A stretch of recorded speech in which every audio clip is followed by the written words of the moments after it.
Ceci est un livre audio autogénéré par Google. Collection. Collection Éducation Comparée, dirigée par Dominique Groux.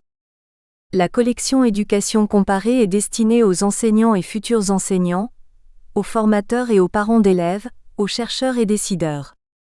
Elle veut montrer l'utilité et les bénéfices que l'on peut attendre de la démarche comparative dans le domaine éducatif, et la nécessité absolue de mettre en place des échanges au niveau des écoles, des collèges, des lycées et des universités. Déjà paru. Dominique Groux, Louis Porcher, Les échanges éducatifs 2000. Dominique Groux, Nicole Tussio-Guillon, dire Les échanges internationaux et la comparaison en éducation, pratique et enjeux 2000. Azzedine Simoussa, Internet à l'école, 2000. Louis Porcher, Violette Faro-Hanoun, Les politiques linguistiques 2000. Soledad Pérez, Olivia Strobel, Éducation et travail, divorce ou entente cordiale 2001. Richard Etienne, Dominique Groux, dire Échanges éducatifs internationaux, difficultés et réussites 2002. Dominique Groux, dire Pour une éducation à l'altérité 2002. Dominique Groux, dire Soledad Pérez, Louis Porcher, Noritomo Tasaki, Val d'Erust, Dictionnaire d'éducation comparée 2003. Dominique Groux, Henri Olek, dire Une identité plurielle. Mélanges offerts à Louis Porcher 2003. Denis Poisa, L'éducation non formelle 2003. Louis Porcher, enseignant, chercheur, expert, entretien avec Dominique Groux 2003. Dominique Groux, Louis Porcher, L'altérité sans mots pour 2003. Philippe Masson, Pour une formation des enseignants à l'Europe, 2004. Fabrice Barthélémy, L'école et les médias sans mots pour 2004. Véronique Pugibet, Se former à l'altérité par le voyage dès l'école, 2005. Dominique Hulma, dire L'Europe, objet d'enseignement 2005. Régis Mallet, Estelle Brizard, dire Modernisation de l'école et contexte culturel des politiques aux pratiques en France et en Grande-Bretagne 2005. Dominique Groux, Jürgen Elmschen, Elisabeth Flittner, dire L'école comparée. Regard croisé franco-allemand 2006. Anne Bayot, dire La Revue française d'éducation comparée, langue, littérature, culture à l'épreuve de l'autre, numéro 1 mars 2007. Sylvie Roelli, dire La Revue française d'éducation comparée, les mathématiques, connaissances en partage, numéro 2, novembre 2007.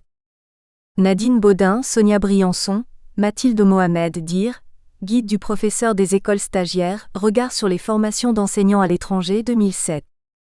Anna Arthès, Gorgaa, Broyon Monsieur Pa, Ogueté, dire De la comparaison en éducation, hommage à Soledad Pérez 2008. Gilles Combat, Frédéric Tupin, dire La Revue française d'éducation comparée, collège unique et égalité des chances, le modèle français au miroir des autres, numéro 3 juin 2008. Louis Porcher, L'éducation comparée pour aujourd'hui et pour demain, 2009. Nicole Tussio-Guillon, dire La Revue française d'éducation comparée, l'histoire scolaire au risque des sociétés en mutation, numéro 4, janvier 2009. Carolina Gonçalves, Dominique Groux, Approche comparée de l'enseignement des langues et de la formation des enseignants de langue, 2009. Fatima Chnan Davin, Dominique Groux, dire La Revue française d'éducation comparée, méthodologie de la comparaison en éducation, numéro 5, septembre 2009. Marie-Anne Hugon, Geneviève Peseux, Véronique Borde, dire Éduquer par la diversité en Europe, expérimentation croisée dans 8 pays d'Europe, 2010. Jean-Michel Cartier, Louis Porcher, Apprendre à enseigner d'hier à aujourd'hui, souvenir d'une classe de philo au lycée Fontane à Niort, 1956 à 1957, 2010. Marie-Madeleine Bertucci, Isabelle Boyer, dire Transfert des savoirs et apprentissage en situation interculturelle et plurilingue, 2010.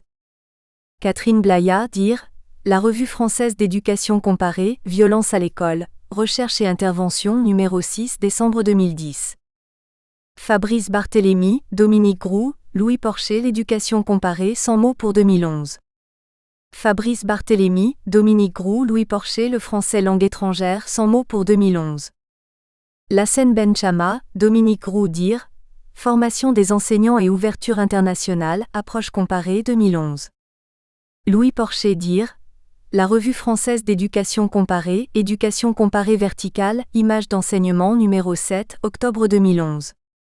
Hervé de Fontenay, Dominique Groux, Geneviève Laïdelinger dire Classe de langue et culture S, vers l'interculturalité l'Harmattan 2011. Gabrielle Langouette, Les inégalités entre États et populations de la planète, trop, c'est trop. Préface de Roger Establet, 2011. Christine Delory-Momberger, Gunther Gebauer, Marianne Kruger-Potratz, Christiane Montandon, Christophe Wulff dire La citoyenneté européenne, désir d'Europe, regard des marges, 2011. Laurence Garcia, Le français au Cap-Vert. Contribution à l'enseignement-apprentissage du français, 2012.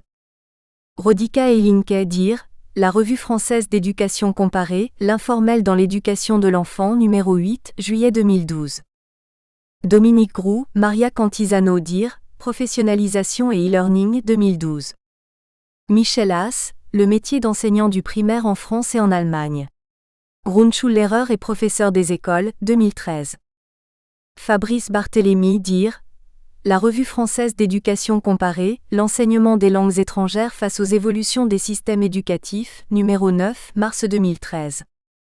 Dominique Groux dire Fabrique de la recherche en éducation, à l'usage des étudiants de master et de doctorat, 2013. Louis Porcher, Dominique Groux dire La Revue française d'éducation comparée, le storytelling, un angle neuf pour aborder des disciplines multiples, numéro 10, septembre 2013. Philippe Mauban, Dominique Groux, Lucie Roger, dire Culture de l'évaluation et dérives évaluatives, 2013. Philippe Mauban, Dominique Groux, dire La Revue française d'éducation comparée, transformation identitaire des professeurs d'université, numéro 11, février 2014. Gabrielle Langouette, Les inégalités dans l'Union européenne et ailleurs. Et si on osait, 2014. Louis Porcher, Dominique Groux, dire La Revue française d'éducation comparée, littérature et éducation comparée, numéro 12, juillet 2014. Francesco Sussi, École et démocratie en Italie, de l'unité à la fin du XXe siècle, traduction et préface de Roger Establet, 2015. Hélène Gamès, Dominique Groux, Gabrielle Langouette, Nicole Mosconi dire Inégalité entre sexes dans la famille, à l'école et au travail, la Revue française d'éducation comparée, numéro 13, juillet 2015. Fabrice Barthélémy, Dominique Groux dire La Revue française d'éducation comparée, 40 ans d'interculturel en France. Hommage à Louis Porcher, numéro 14, mars 2016. Elisabeth Regnault, L'éducation comparée, entre mesures et culture, entre global et local, 2017. Dominique Groux, Emmanuel Voulgre, Christelle Combe-Morel, Gabrielle Langouette dire Réformer l'école ? L'apport de l'éducation comparée. Hommage à Louis Porcher, 2017. Marie-Anne Hugon, Marie-Laure Viau dire La Revue française d'éducation comparée, les écoles et pédagogies différentes, approches internationales, numéro 15, mai 2017. Jacqueline Breugnot, Michel Racine, Elisabeth Regnault dire La Revue française d'éducation comparée, l'accueil des migrants au Canada et en Europe. Intégration et autonomie, cohérence ou antinomie, numéro 16, mai 2018. Nicole Tussio-Guillon, dire La Revue française d'éducation comparée, enseigner l'histoire en contexte de pluralité identitaire, numéro 17, juillet 2018. Philippe Boniface, Marie-Félide Fafard, Zéphrine Royer dire La Revue française d'éducation comparée. Éducation, langue et mobilité aux Antilles, en Guyane, à Mayotte et à La Réunion, numéro 18, mai 2019. Marceline Géoménie Chamab, Emmanuel Voulgre, Dominique Groux, Sandrine Nieb-Atangana dire Quelle école pour demain ? Enjeux, priorités et défis, 2019.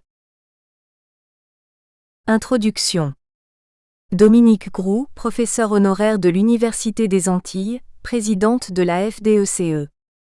L'ouvrage Plurilinguisme et développement durable recense les communications qui ont été présentées lors du 16e colloque international de l'AFDECE. Ce colloque s'inscrit dans le prolongement de celui de 2018, Quelle école pour demain ?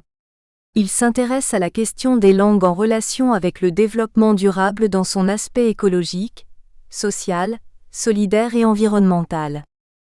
Il s'agit de voir en quoi l'éducation plurilingue peut contribuer à la prise de conscience des problématiques environnementales et sociales, et en quoi elle répond parfaitement à l'objectif de développement durable qui concerne l'éducation, ODD 4. L'éducation est un droit humain et une force pour le développement humain et la paix, et en particulier à ses cibles 4.6 et 4.7. Les objectifs de développement durable s'appuient sur la diversité linguistique et le multilinguisme, comme contributions essentielles à l'éducation à la citoyenneté mondiale. Ils constituent en effet des vecteurs de promotion du dialogue interculturel et du vivre ensemble, UNESCO. Pour nous, le concept même de développement durable implique un développement qui n'est pas économique au sens capitaliste du terme, mais qui respecte les besoins sociaux, l'environnement et l'éthique et qui permet de ne pas compromettre la capacité des générations futures à répondre à leurs propres besoins. C'est une façon d'organiser la planète pour lui permettre d'exister sur le long terme. Le développement est durable et il doit être et demeurer solidaire et équitable. En quoi les langues ont-elles un rôle à jouer dans cette perspective ? Et comment peuvent-elles apporter une contribution au développement durable ? Les articles de cet ouvrage proposent une réflexion sur l'écologie des langues du monde, sur les rapports de domination qu'elles entretiennent entre elles, sur l'économie des échanges linguistiques, sur les représentations et le choix des langues, indices de distinction, et enfin sur les échanges linguistiques, conçus dans le cadre éducatif mais aussi dans celui des migrations ou des anciennes colonies.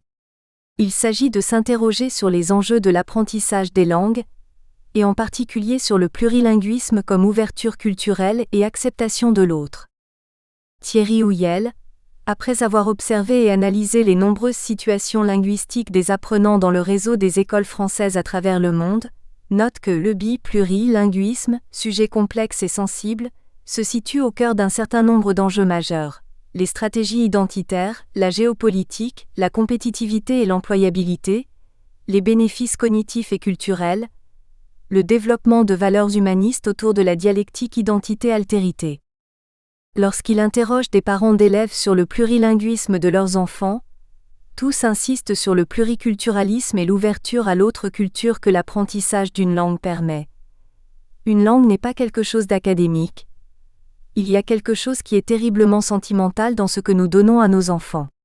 Je crois que quand on éduque un enfant dans le plurilinguisme, il n'y a pas que la langue, il y a toute la culture, toute la littérature.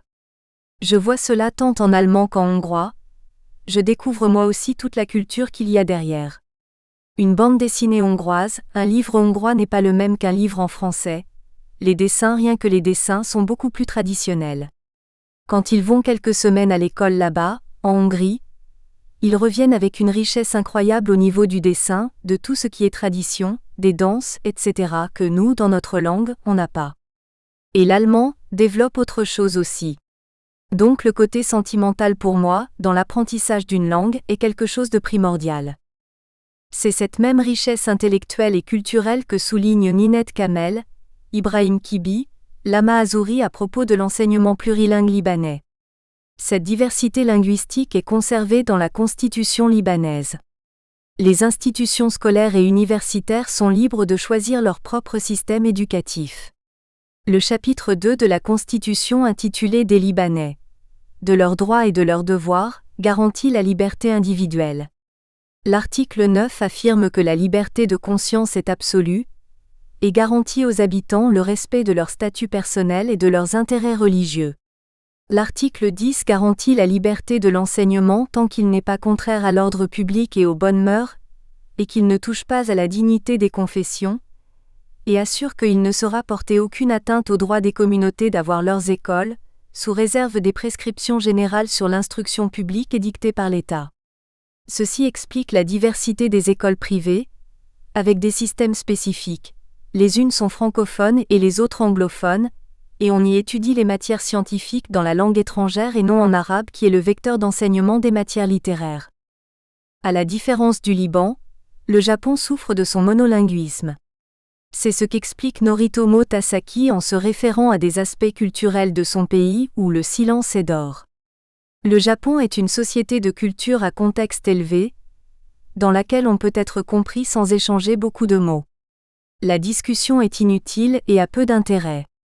Il insiste sur la nécessité de renforcer l'enseignement des langues, et de l'anglais en particulier, pour pouvoir communiquer avec les autres pays car le Japon, jusqu'à présent, n'est pas en mesure de communiquer efficacement dans le monde en anglais, donc nous restons mal compris. C'est donc la fonction des langues dans l'école de demain, mais également la façon concrète de les enseigner qui sont questionnées et analysées, sans oublier l'apport du numérique à ces apprentissages. Rola Shamseddine Tayyara s'attache à démontrer l'importance d'une éducation bilingue en contexte institutionnel.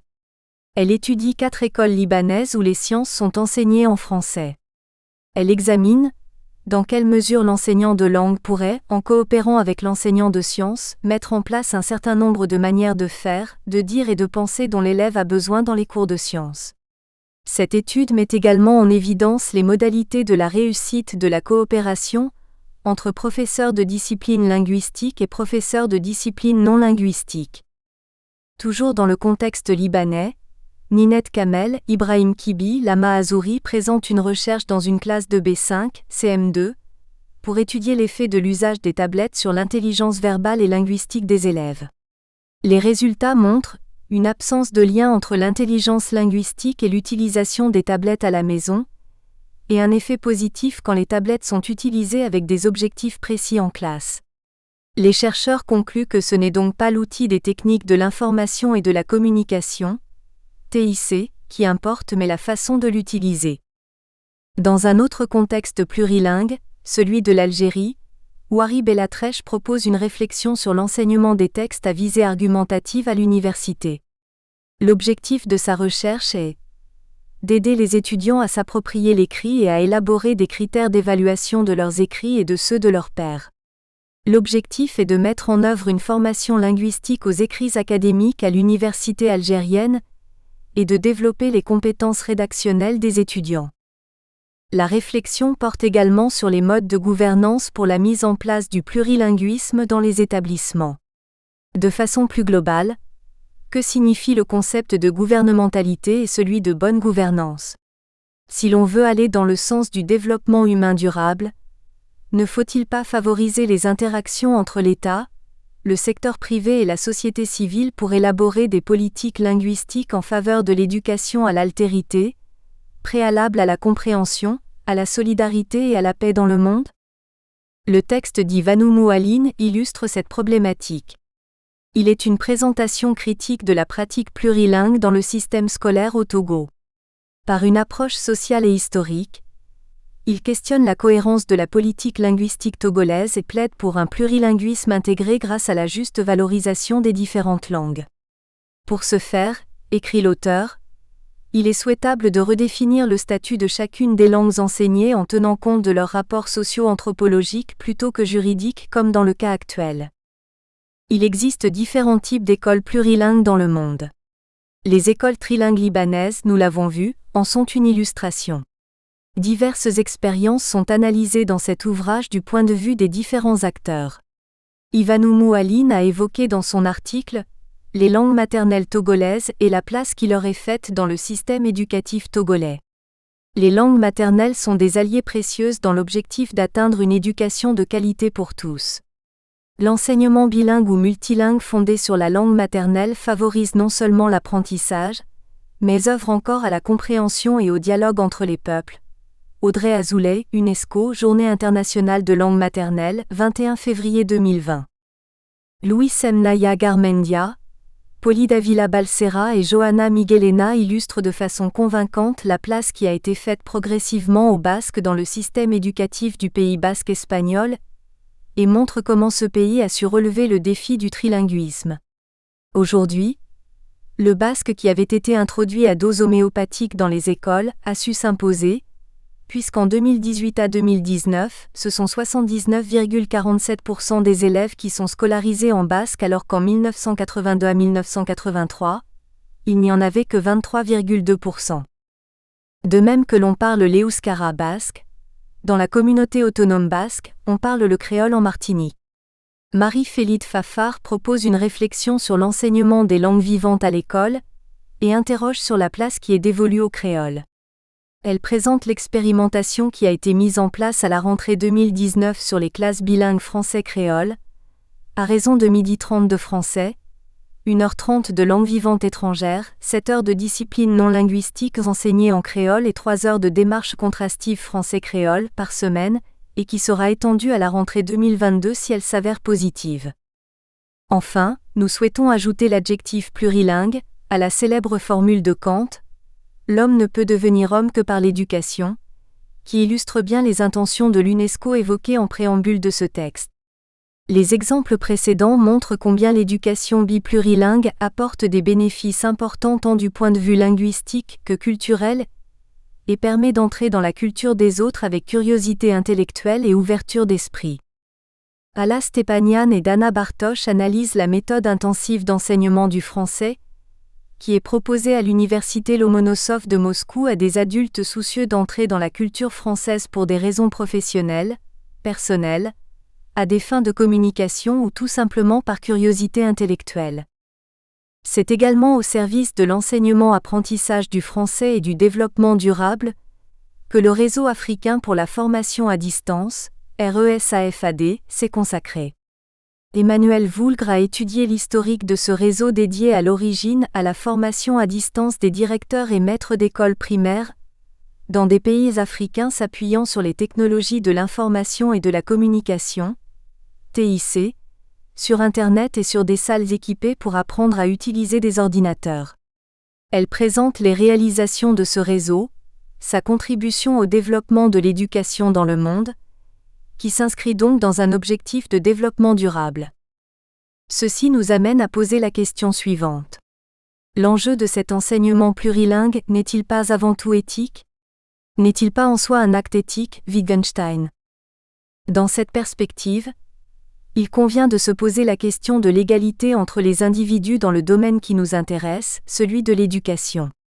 Il existe, nous le savons, de nombreuses formes d'inégalité en éducation. Inégalité entre les pays du Nord et les pays du Sud, inégalité sociale et ethnique, et en particulier inégalité liée aux familles, inégalité liée au sexe, inégalité spatiale. Qualité de l'éducation différente selon le pays où l'on vit, les quartiers urbains ou les villages où l'on habite. Inégalité liée au handicap, inégalité devant la langue maternelle ou les langues étrangères, inégalité devant les technologies de la communication, de l'information, du numérique et de l'informatique. Il importe de réduire rapidement ces inégalités si l'on souhaite que notre planète connaisse un développement durable. Dans la problématique qui nous intéresse dans cet ouvrage, celle du plurilinguisme en lien avec le développement durable, nous pouvons nous interroger sur les inégalités de genre. C'est ce que propose Maria Cantizano-Roras, qui invite à réfléchir sur les représentations du genre dans les manuels de FLE. Elle s'attache à analyser les contenus thématiques, les images, les dialogues des manuels de FLE qui illustrent les représentations du genre et les rapports entre les sexes. Celles-ci sont la reproduction de jugements et de préjugés socialement construits, en fonction d'interprétations sur le rôle social attribué aux femmes et aux hommes. L'intégration par les enfants de ces représentations les amènera à reproduire les rôles socialement construits et à transmettre à leur tour les stéréotypes qui reproduiront les inégalités et la discrimination à l'égard des femmes. De même qu'il est important, dans une perspective de développement durable, de réduire les inégalités en éducation, quelles que soient ces inégalités, il est également nécessaire d'assurer la bonne santé et le bien-être, et une éducation de qualité, écrit Layan Sabra qui fait référence à deux objectifs de développement durable, ODD 3 et ODD 4, préconisés par les Nations Unies.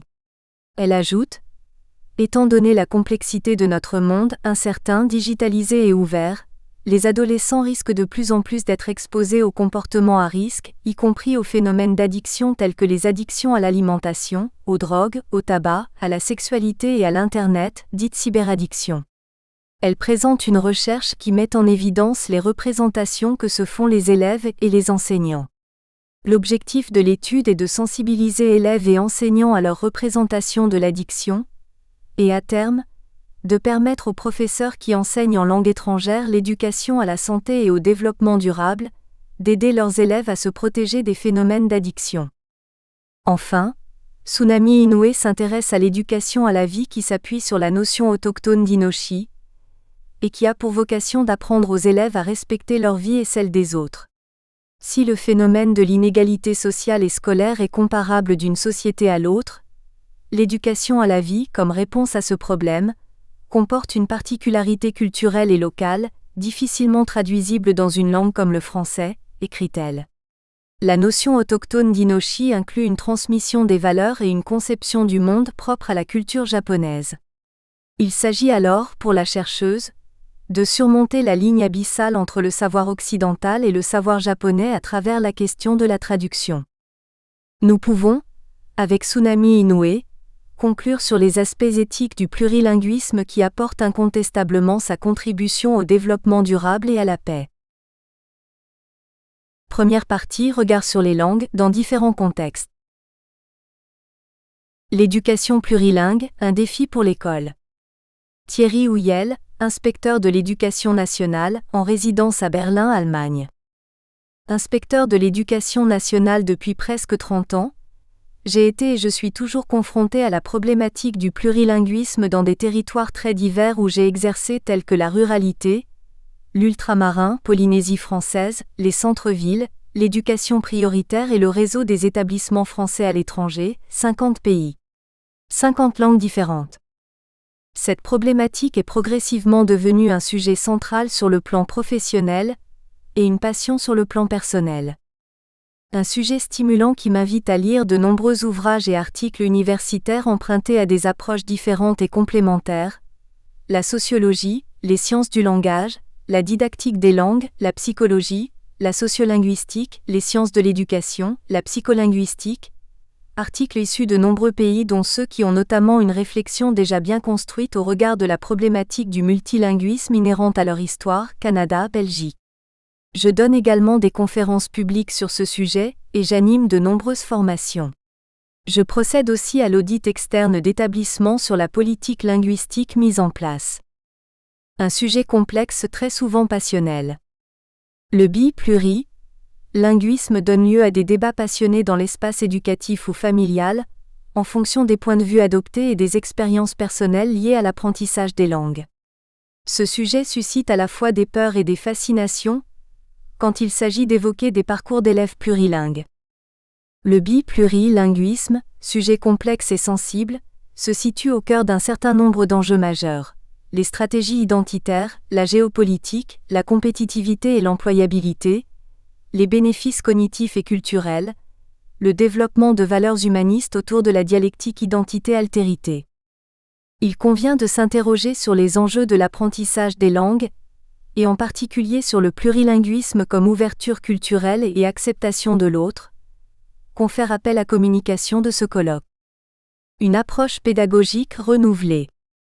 Globalement, il s'agit d'accompagner les équipes d'établissements scolaires vers un changement majeur de paradigme. Bloomfield affirmait dans les années 1930 que le bilinguisme était la juxtaposition de deux monolinguismes.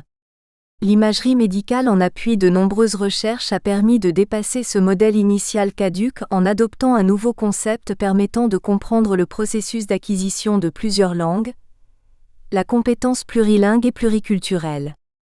L'école vit toujours globalement ce cloisonnement des langues, en tentant cependant ici ou là de mettre en place une didactique intégrée des langues. Le Conseil de l'Europe, Division des politiques linguistiques, 1997, en donne une définition ouverte et à ce jour très opérationnelle pour comprendre le développement d'une telle compétence. On désignera par compétence plurilingue et pluriculturelle la compétence à communiquer langagièrement et à interagir culturellement possédée par un locuteur qui maîtrise à des degrés divers plusieurs langues et à des degrés divers, l'expérience de plusieurs cultures, tout en étant à même de gérer l'ensemble de ce capital langagier et culturel. L'option majeure est de considérer qu'il n'y a pas là superposition ou juxtaposition de compétences toujours distinctes, mais bien existence d'une compétence plurielle, complexe, voire composite et hétérogène, qui inclut des compétences singulières, voire partielles, mais qui est une en tant que répertoire disponible pour l'acteur social concerné. Le développement d'une compétence plurilingue et pluriculturelle. Les capsules projetées durant mon intervention, entretien avec des parents, des élèves, des enseignants, illustreront la diversité et l'interdépendance des paramètres entrant en jeu dans le développement complexe de cette compétence plurilingue et pluriculturelle. L'adoption d'une vision dynamique d'acquisition, dans le temps en acceptant des déséquilibres provisoires. La prise en compte des stratégies linguistiques familiales. L'identification des répertoires linguistiques de chacun des élèves. Les représentations des enseignants, des équipes de direction influençant directement la mise en œuvre des dispositifs retenus, mythe du monolinguisme parfait ou du bilinguisme symétrique. La motivation des apprenants et leurs caractéristiques. L'environnement linguistique et culturel. La place donnée aux apprentissages implicites et explicites. L'interdépendance de l'apprentissage des langues et l'impérieuse nécessité de consolider les langues maternelles, langue première. La mise en œuvre d'une éducation plurilingue. Cette éducation plurilingue à l'école peut se décliner à travers la mise en œuvre de plusieurs dispositifs pédagogiques complémentaires, dès la petite enfance et tout au long de la scolarité, visant à développer à la fois des compétences langagières et une posture d'altérité. La consolidation de la langue maternelle, langue structurée, écrit oralisé, interaction sociale structurante. L'éveil aux langues et aux cultures du monde, CF textes officiels en France. La coopération avec les parents. La prise en compte des biographies langagières des élèves. Confère l'hospitalité langagière de l'école. La mise en place de modules pertinents en EMIL. Enseignement d'une matière par l'intégration d'une langue étrangère. Le lexique des disciplines. La conception de projets culturels croisés entre langues. L'observation comparée des langues. Développement de savoir linguistique et métalinguistique, savoir-faire, savoir-être, savoir-apprendre. Les parcours différenciés. Le répertoire pluriel d'enfants plurilingues. Capsule 1. J'interroge spontanément des élèves sur leur rapport aux langues. Enfant 1, CM1.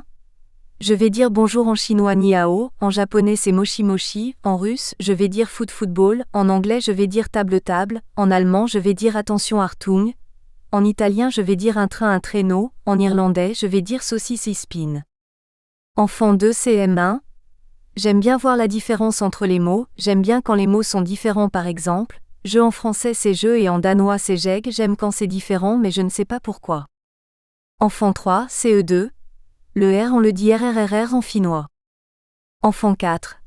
En finnois je sais dire comment tu t'appelles, Mika en imési, quel âge tu as Quinka Vana Olet. Enfant 5. Allophone.